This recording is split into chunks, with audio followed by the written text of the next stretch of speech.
Sahabat Petra yang terkasih di dalam Tuhan Yesus Kristus, sudahkah Anda mengasihi orang lain hari ini? Bagaimana kabar saudara hari ini? Kiranya pagi ini kita boleh tetap merasakan cinta kasih Tuhan, merasakan kebaikan Tuhan di dalam hari yang boleh kita nikmati pagi ini. Pagi ini bersama saya, Pendeta Ardi Tulus Arianto dari GKJ Sari Mulyo, kita akan bersama mengawali hari kita dengan merenungkan firman Tuhan di dalam Renungan Embun Pagi, Radio Petra 105.7 FM. Dan kita akan merenungkan firman Tuhan dengan sebuah tema, berbuat baik dengan tulus hati, yang didasarkan dari Wahyu pasal 7 ayat 1 sampai dengan 17. Di dalam Embun Pagi kita hari Senin tanggal 14 Oktober 2024. Dan saat ini sebelum kita akan bersama merenungkan firman Tuhan, mari kita bersama berdoa memohon pimpinan dan kekuatan dari Tuhan. Mari bersama kita berdoa. Kami bersyukur ya Tuhan untuk setiap cinta kasih-Mu yang boleh kami rasakan di sepanjang kehidupan kami. Secara khusus pagi ini, kami boleh Tuhan sapa, kami boleh Tuhan bangunkan kembali di dalam hari yang baru. Dan dalam syukur kami ini Tuhan, kami bersama hendak mengawali hari kami dengan merenungkan firman kebenaran-Mu. Berkatilah kami ya Tuhan, mampukanlah kami di dalam kami bukan hanya merenungkannya, tetapi juga mewujudkannya di tengah kehidupan kami. Oleh karena itu ya Tuhan, kami mohon kekuatan dari-Mu, kami mohon pimpinan dari-Mu, dan biarlah Roh-Mu yang kudus, yang hadir, menyejukkan setiap hati kami, dan memimpin setiap langkah hidup kami. Di dalam-Mu ya Kristus, kami naikkan doa kami. Amin. Sahabat Petra yang terkasih, kita akan bersama membaca firman Tuhan yang tertulis di dalam kitab Wahyu pasal 7 ayat 1 sampai dengan ayat yang ke-17. Wahyu pasal 7 ayat 1 sampai dengan ayat 17. Yang demikian sabda Tuhan bagi kita. Kemudian daripada itu aku melihat 4 malaikat berdiri pada keempat penjuru bumi, dan mereka menahan keempat angin bumi, supaya jangan ada angin bertiup di darat dan atau di laut atau di pohon-pohon. Dan aku melihat seorang malaikat lain muncul dari tempat matahari terbit. Ia membawa materai Allah yang hidup. Dan ia berseru dengan suara nyaring kepada keempat malaikat yang ditugaskan untuk merusakkan bumi dan laut. Katanya, janganlah merusakkan bumi atau laut atau pohon-pohon sebelum kami memateraikan hamba-hamba Allah kami pada dahi mereka. Dan aku mendengar jumlah mereka yang dimateraikan itu 144.000 yang telah dimateraikan dari semua suku keturunan Israel.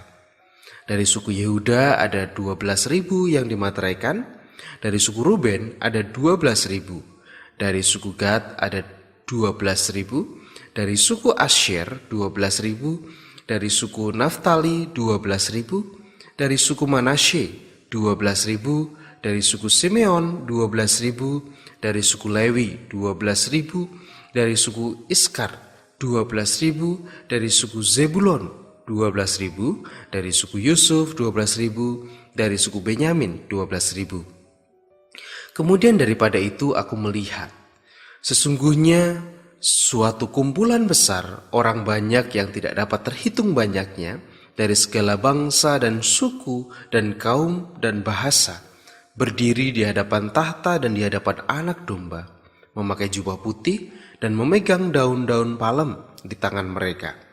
Dan dengan suara nyaring mereka berseru, keselamatan bagi Allah, kami yang duduk di atas tahta dan bagi Anak Domba. Dan semua malaikat berdiri mengelilingi tahta dan tua-tua dan keempat makhluk itu.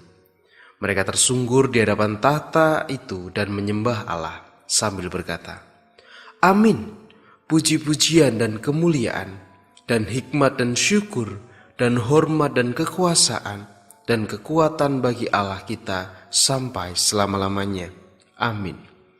Dan seorang dari antara tua-tua itu berkata kepadaku, "Siapakah mereka yang memakai jubah putih itu dan dari manakah mereka datang?" Maka kataku kepadanya, "Tuanku, Tuhan mengetahuinya." Lalu ia berkata kepadaku, "Mereka ini adalah orang-orang yang keluar dari kesusahan besar, dan mereka telah mencuci jubah mereka dan membuatnya putih di dalam darah anak domba. Karena itu, mereka berdiri di hadapan tahta Allah dan melayani Dia siang malam di bait sucinya. Dan Ia yang duduk di atas tahta itu akan membentangkan rumahnya di atas mereka. Mereka tidak akan menderita lapar dan dahaga lagi, dan matahari atau panas terik tidak akan menimpa mereka lagi.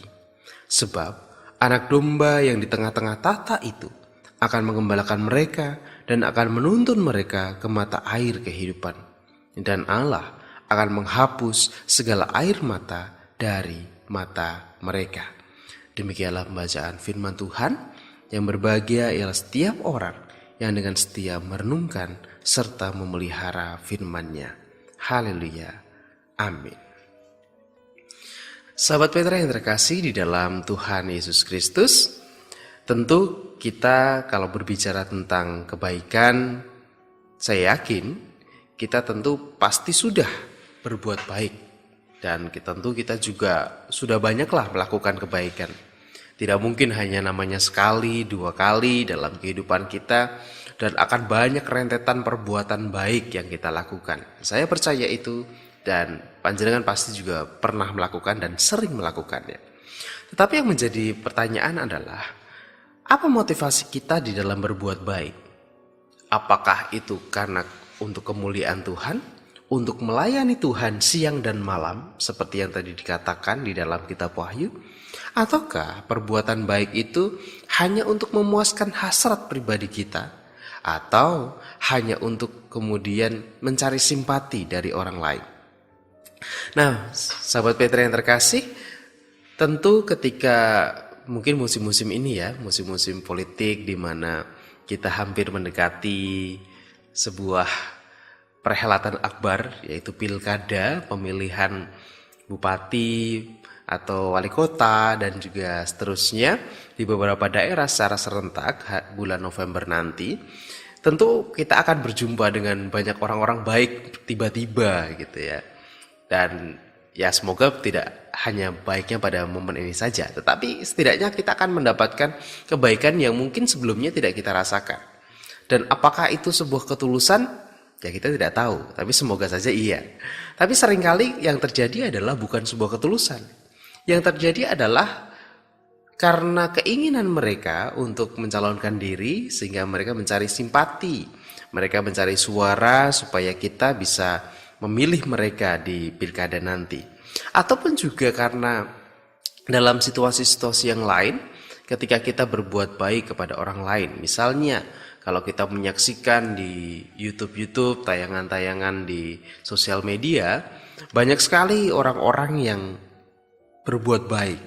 Ada yang tiba-tiba memberi uang berjuta-juta bagi orang yang berjualan, orang yang terlihat sangat jualan dengan ekstra, kemudian diberikan uang kepada mereka, atau juga kepada seorang pengemis, pemulung yang kemudian diberikan uang secara tiba-tiba dengan jumlah yang sangat besar. Tentu itu adalah sebuah kebaikan, itu adalah contoh kebaikan. Tetapi kembali pertanyaannya adalah, apakah itu sebuah ketulusan yang mendasari kehidupan mereka atau mendasari perbuatan baik mereka? Ataukah itu hanyalah sebagai cara mereka untuk mendapatkan keuntungan yang lebih? Ya karena kita tahu bahwa ketika orang berbuat baik kemudian dimasukkan dalam YouTube, dia mungkin akan kehilangan uangnya untuk memberi, tetapi pada saat yang sama ia pun juga akan menerima uangnya dalam jumlah yang lebih besar. Nah, apakah itu sebuah ketulusan?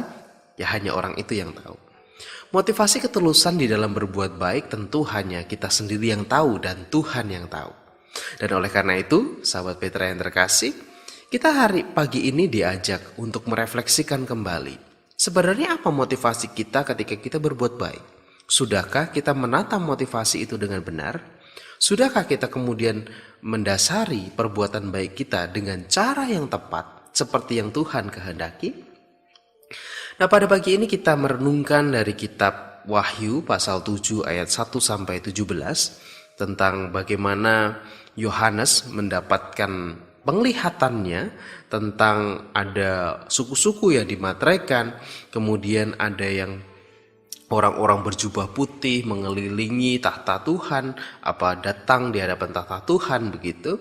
Dan kemudian yang menarik adalah ketika di ayat yang ke-14 dan sampai yang ke-16 kemudian dikatakan bahwa terutama ayat yang ke-15, karena itu mereka berdiri di hadapan tahta Allah dan melayani Dia siang malam di bait sucinya. Dan Ia yang duduk di atas tahta itu akan membentangkan kemahnya di atas mereka, melayani Dia siang dan malam di bait sucinya. Tentu dalam gambaran pada saat ini apa yang dinyatakan oleh Yohanes di dalam penglihatannya mungkin tidak kita alami sekarang, tentang gambaran-gambaran yang luar biasa yang dia terima dari Tuhan. Tetapi yang menarik adalah ketika orang-orang pada waktu itu dalam gambaran Yohanes melayani Tuhan, melayani Allah siang dan malam. Nah, ini menjadi menarik. Artinya bahwa di dalam setiap kehidupan, di dalam setiap momen yang dilakukan oleh orang-orang itu, yang ada adalah satu, hanya melayani Tuhan. Tidak ada tendensi apapun, tendensi untuk mendapatkan simpati, tendensi untuk mendapatkan imbalan, ataupun juga tendensi untuk memuaskan diri, tidak ada. Yang dilakukan adanyalah melayani Tuhan, melayani Allah siang dan malam. Kita tahu bahwa yang namanya pelayanan berbeda dengan sebuah pekerjaan. Dalam tataran atau dalam tahapan bahwa kalau pekerjaan itu kan kita bekerja kemudian kita akan mendapatkan imbalan. Dan dalam pekerjaan kita itu yang kita pikirkan adalah, oh nanti saya kerjakan ini saya dapat imbalan. Tidak fair kalau kita sudah bekerja tapi kita tidak dapat imbalan. Tetapi berbeda konsepnya dengan melayani. Melayani bukan bekerja, tetapi melayani pun itu kita hanya akan melakukan apa yang harus kita lakukan. Kenapa? Karena kita sudah dibayar di awal. Kalau bekerja kita dibayar di akhir, tapi kalau melayani kita dibayar di awal. Kita sudah dapat berkat yang begitu besar, kita sudah dapat hal yang sangat memuaskan diri kita di awal, kita sudah dapat segalanya di awal, baru kemudian dengan rasa syukur yang kita digerakkan oleh syukur itu, karena berkat itu, akhirnya kita melayani Tuhan. Nah, melayani dengan hal-hal yang mungkin ada di sekitar kita. Pelayanan itu tidak hanya terbatas. Kalau kita mungkin berbicara pelayanan, kita mungkin seringkali berbicara di gereja gitu ya. Entah itu menjadi pendeta, menjadi majelis, ataupun juga di dalam bentuk-bentuk pelayanan yang lain. Tetapi pada dasarnya, pelayanan itu memiliki makna yang sangat luas. Ia bahkan di dalam segi-segi kehidupan kita sehari-hari, di dalam aktivitas kita, di dalam kehidupan kita, mulai dari keluarga, mulai dari di tengah-tengah masyarakat, ataupun juga dimanapun kita berada, bahkan di dalam tempat pekerjaan kita sekalipun, kita bisa melayani. Karena pada hakikatnya adalah melayani itu adalah aktivitas yang kita lakukan untuk Tuhan, melalui orang-orang di sekitar kita. Dan hal itu tentu perwujudannya bisa sangat banyak sekali. Sehingga tidak ada alasan bahwa saya tidak mau melayani. Atau kalau ditanyakan apakah panjenengan sudah melayani? Saya belum melayani karena saya belum punya waktu untuk melayani. Karena orientasi kita adalah melayani itu di gereja. Padahal ketika kita berbicara pada makna pelayanan yang luas, kita bisa melayani dimanapun kita berada, tidak hanya terbatas di dalam ruang lingkup gereja. Dan oleh karena itu sahabat Petra yang terkasih, kita diajak untuk terus melayani Tuhan siang dan malam dengan segala kebaikan kita kepada sesama, baik itu dalam keluarga, juga dalam masyarakat, ataupun juga dimanapun kita berada. Namun seringkali yang terjadi adalah sebuah ironi. Ketika kita di luar sangat baik, ya kita di dalam tempat pekerjaan kita sebagai orang yang sangat ramah, tetapi sebaliknya ketika kita di rumah, kita justru menjadi monster yang mengerikan. Kita bukan menjadi orang yang menyenangkan, tetapi kita menjadi orang yang sangat menakutkan. Nah, jika kita seperti itu, pertanyaan adalah pelayanan seperti apa yang kita lakukan? Atau motivasi perbuatan baik seperti apa yang akan kita lakukan? Sahabat Petra yang terkasih, kita diajak untuk berimbang juga. Sebagai pelayan-pelayan Tuhan, sebagai orang yang mau melayani Tuhan siang dan malam, dimanapun kita berada, kita harus juga bisa untuk melakukan kebaikan itu dengan ketulusan kita. Dan bulan ini di GKJ, karena asal saya GKJ, dari GKJ Sari Mulyo, di GKJ GKI itu pada bulan ini merayakan yang namanya bulan keluarga. Bagi panjenengan yang dari GKI ataupun dari GKJ pasti juga sudah mengetahuinya. Dan di bulan keluarga ini kita diajak untuk merefleksikan kembali tentang keterikatan kita, tentang peran kita di tengah keluarga, ataupun juga tentang apa sih makna keluarga yang sejati begitu. Nah, dalam konteks pelayanan ini, keluarga berarti di mana setiap orang mau untuk saling melayani Tuhan di dalam kondisi ataupun di dalam wadah kehidupan bersama dengan orang-orang terkasih ini. Nah, sehingga ketika tadi saya katakan orang di tempat kerja bisa sangat baik, orang di masyarakat bisa sangat baik, tetapi di keluarga justru menjadi monster yang mengerikan bagi suaminya, bagi istrinya, bagi anak-anaknya, bagi orang tuanya. Tentu itu bukan menjadi sesuatu yang dikehendaki oleh Tuhan. Dan mari kita mewujudkan pelayanan itu di dalam perbuatan baik kita. Sembari kita menghayati tentang makna keluarga, baik dalam keluarga domestik kita, ataupun juga rasa kekeluargaan, ataupun juga dalam esensi kekeluargaan dimanapun kita berada dan berjumpa dengan orang. Mari kita nyatakan perbuatan baik kita itu dengan ketulusan, melayani Tuhan siang dan malam. Di dalam setiap momen kehidupan kita, dalam setiap detik kehidupan kita mau senantiasa melayani Tuhan, kita mau senantiasa berbuat baik pada dirinya. Karena kita tahu bahwa kita sudah dibayar lunas kok oleh Tuhan. Kita nggak lagi nunggu-nunggu bayaran yang membuat perbuatan baik kita penuh dengan pamrih. Tetapi Tuhan sudah membayar semuanya itu, tidak ada alasan bagi kita untuk tidak melayani Dia dengan ketulusan, untuk tidak berbuat baik dengan ketulusan.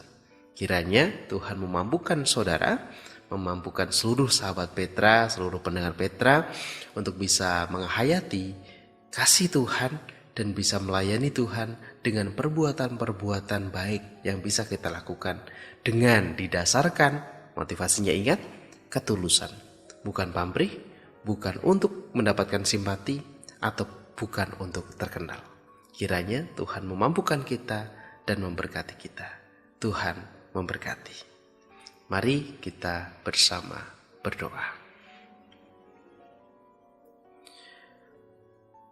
Bapa di dalam surga, kami saat ini Tuhan hendak datang kepadamu membawa setiap syukur kami untuk berkat yang senantiasa boleh kami rasakan dalam kehidupan kami. Terima kasih untuk hari-hari, untuk cinta kasih-Mu yang kami boleh terima. Dan biarlah Tuhan, kebaikan Tuhan itu, berkat dari-Mu itu yang menggerakkan kami untuk senantiasa melayani-Mu sebagai wujud syukur kami. Ajar kami untuk mau melayani-Mu siang dan malam, di sepanjang momen kehidupan kami, di sepanjang detik hidup kami. Sehingga hidup kami hanya terpusat kepadamu dengan bentuk-bentuk segala kebaikan, dengan bentuk-bentuk hal-hal yang bisa kami lakukan untuk orang-orang di sekitar kami, baik di keluarga, di masyarakat, di tempat kerja kami, ataupun juga dimanapun kami Tuhan tempatkan. Dan kiranya Tuhan, setiap apa yang kami lakukan, pelayanan kami, itu semua kami dasarkan dengan ketulusan hati kami. Sehingga bukan pamrih yang kami mau terima, bukan hanya simpati, bukan hanya rasa terkenal yang kami terima, tetapi semuanya itu semata-mata kami lakukan sebagai wujud syukur kami atas anugerah dari-Mu. Kiranya Tuhan boleh memberkati kami dan Tuhan boleh memampukan kami. Dan untuk aktivitas kami hari ini ya Tuhan, kami semua serahkan kepada tangan kuasa-Mu saja. Kami yang harus bekerja, kami yang harus sekolah, ataupun kami yang harus mengerjakan segala bentuk pekerjaan rumah tangga hari ini.